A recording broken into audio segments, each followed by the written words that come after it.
Olá, minha querida, olá, meu querido. Sejam todos muito bem-vindos ao nosso canal Universo da Mulher.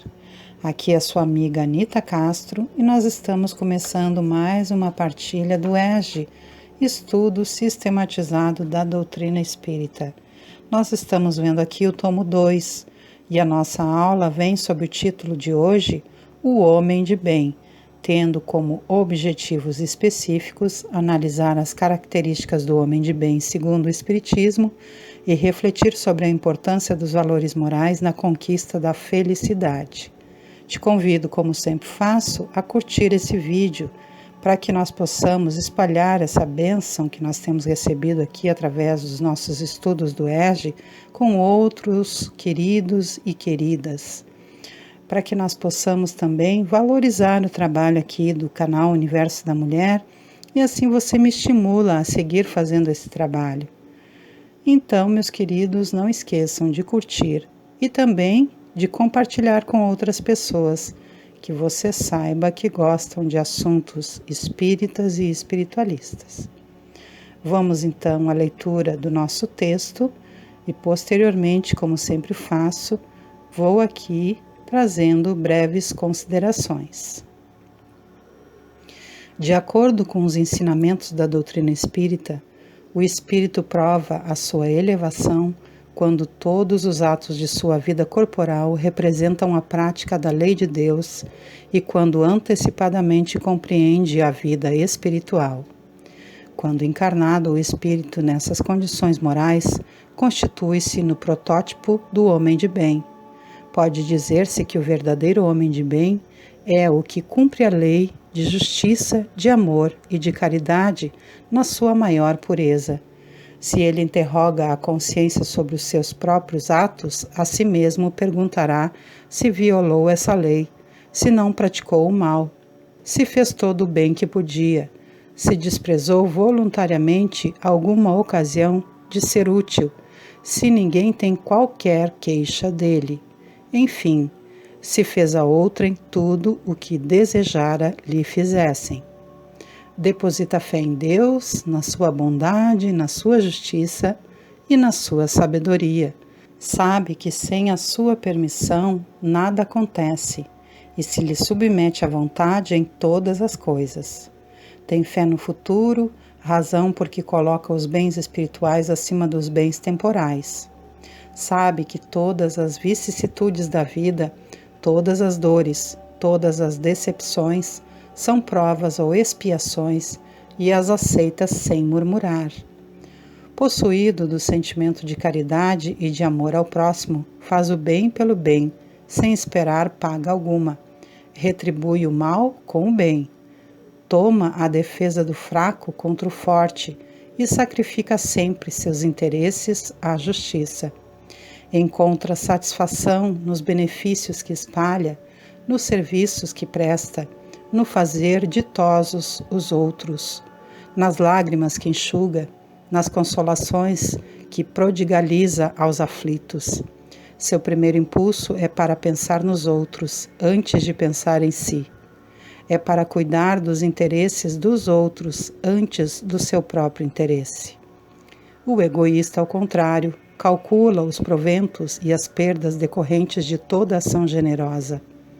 O homem de bem é bom, humano e benevolente para com todos, sem distinção de raças nem de crenças, porque em todos os homens vê irmãos seus. Respeita nos outros todas as convicções sinceras e não lança anátema aos que, como ele, não pensam. Em todas as circunstâncias, toma por guia a caridade, tendo como certo que aquele que prejudica a outrem com palavras malévolas, que fere com o seu orgulho e o seu desprezo a suscetibilidade de alguém, que não recua à ideia de causar um sofrimento, uma contrariedade, ainda que ligeira, quando a pode evitar, falta ao dever de amar ao próximo e não merece a clemência do Senhor. Não alimenta ódio, nem rancor, nem desejo de vingança.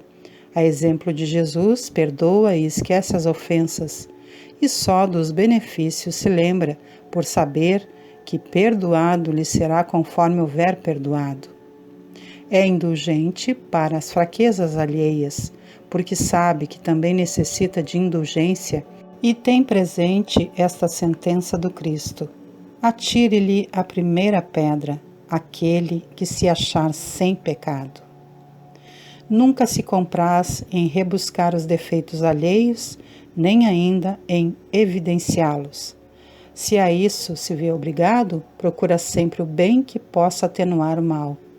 Estuda suas próprias imperfeições e trabalha incessantemente em combatê-las. Todos os esforços emprega para poder dizer no dia seguinte que alguma coisa traz em si de melhor do que na véspera. Não procura dar valor ao seu próprio espírito, nem aos seus talentos, a expensas de outrem. Aproveita ao revés todas as ocasiões para fazer ressaltar o que seja proveitoso aos outros. Não se envaidece da sua riqueza, nem de suas vantagens pessoais, por saber que tudo o que lhe foi dado pode ser-lhe tirado. Usa, mas não abusa dos bens que lhe são concedidos. Sabe que é um depósito de que terá de prestar contas e que o mais prejudicial emprego que lhe pode dar é o de aplicá-lo à satisfação de suas paixões. Se a ordem social colocou sob o seu mando outros homens, trata-os com bondade e benevolência, porque são seus iguais perante Deus.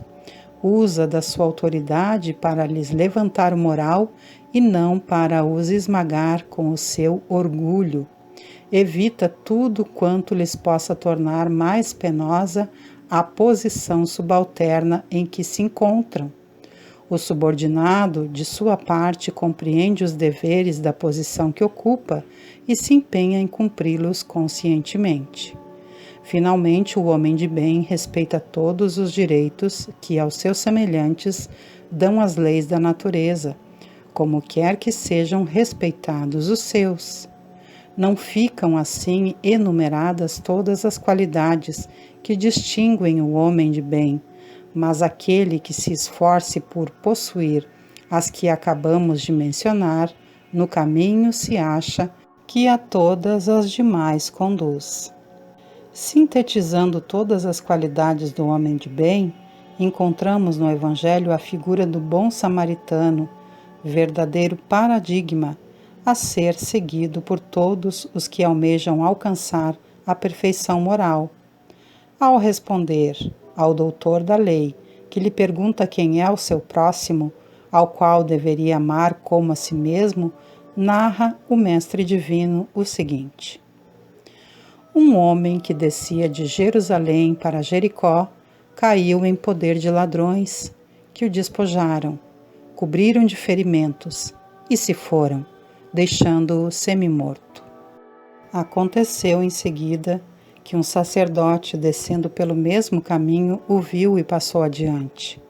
Um levita que também veio àquele lugar, tendo-o observado, passou igualmente adiante.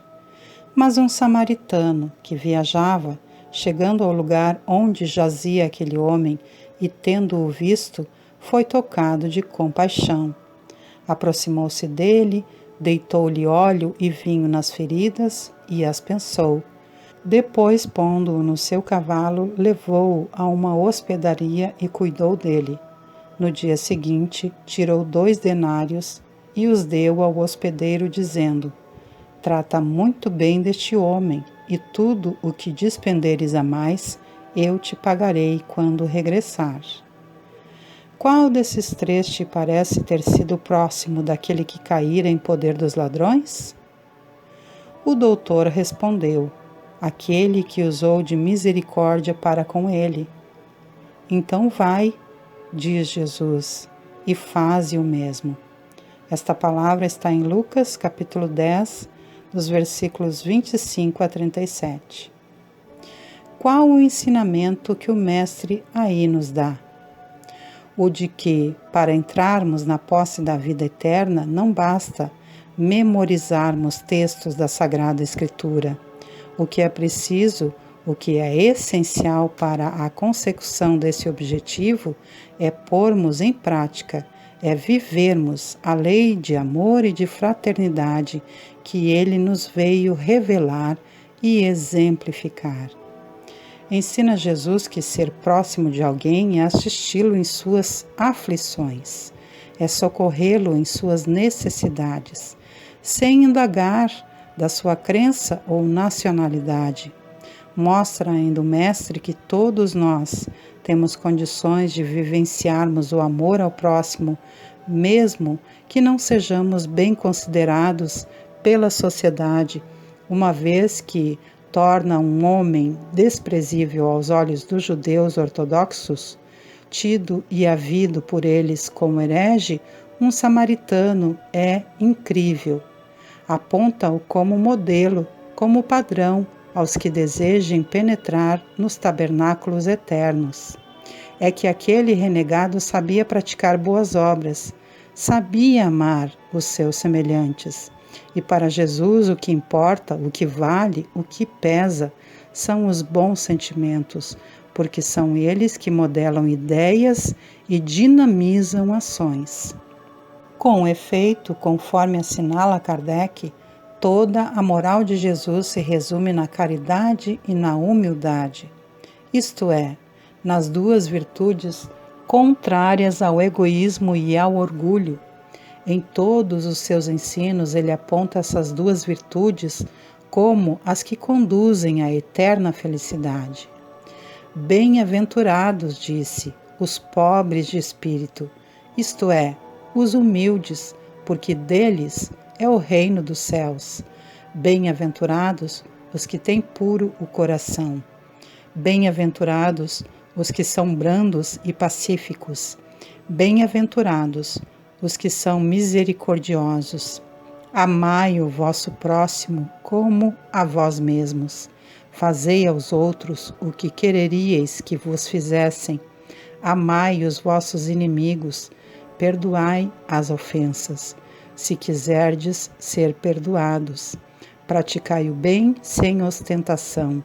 Julgai-vos a vós mesmos antes de julgardes os outros.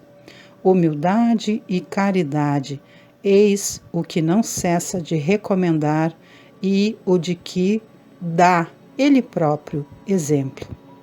Orgulho e egoísmo, eis o que não se cansa de combater, e não se limita a recomendar a caridade.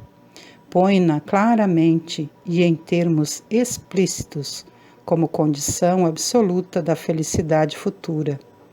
O homem de bem, portanto, é todo aquele que vivencia o sentimento de caridade em todos os atos da sua existência.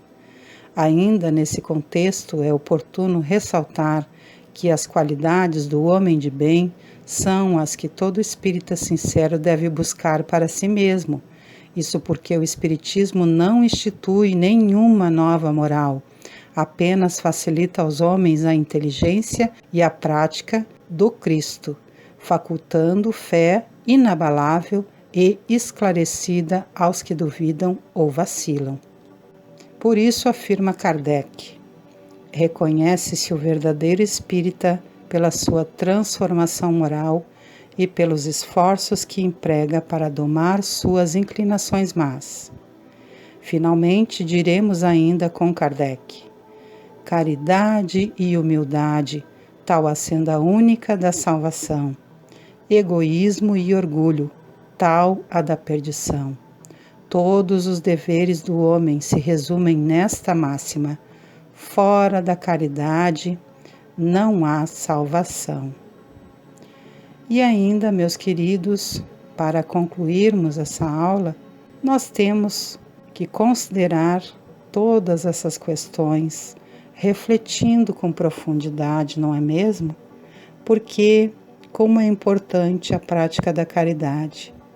A prática da caridade através do amor que nós manifestamos pelos nossos queridos, pelos nossos irmãos, não somente pelos nossos familiares, mas por todos os que nos rodeiam. Através do perdão, da boa vontade e de fazer aquilo que nós desejaríamos que fizessem para nós. Quando nós temos essa meta diante dos nossos olhos, nós conseguimos praticar com plenitude a caridade, que é o amor pleno que Jesus veio nos ensinar. Sem muitas palavras, porque essa aula se autoexplica, vamos refletir profundamente sobre esse tema dado hoje. Ainda antes de nós nos despedirmos, te convido para que todas as segundas-feiras venhas estar aqui comigo às 19 horas, para que juntos possamos partilhar o ESG, Estudo Sistematizado da Doutrina Espírita.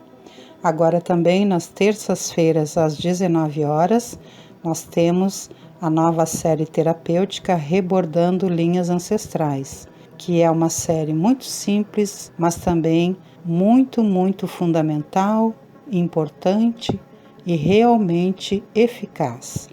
Vem estar conosco também nas terças-feiras às 19 horas. Nas quartas-feiras, nós temos às 21 horas o Evangelho no Lar.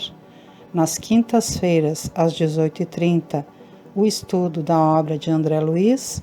E nas sextas-feiras, às 18 horas, a partir do momento do passe, nós temos ali a recepção do passe e os eflúvios sagrados provenientes da espiritualidade superior.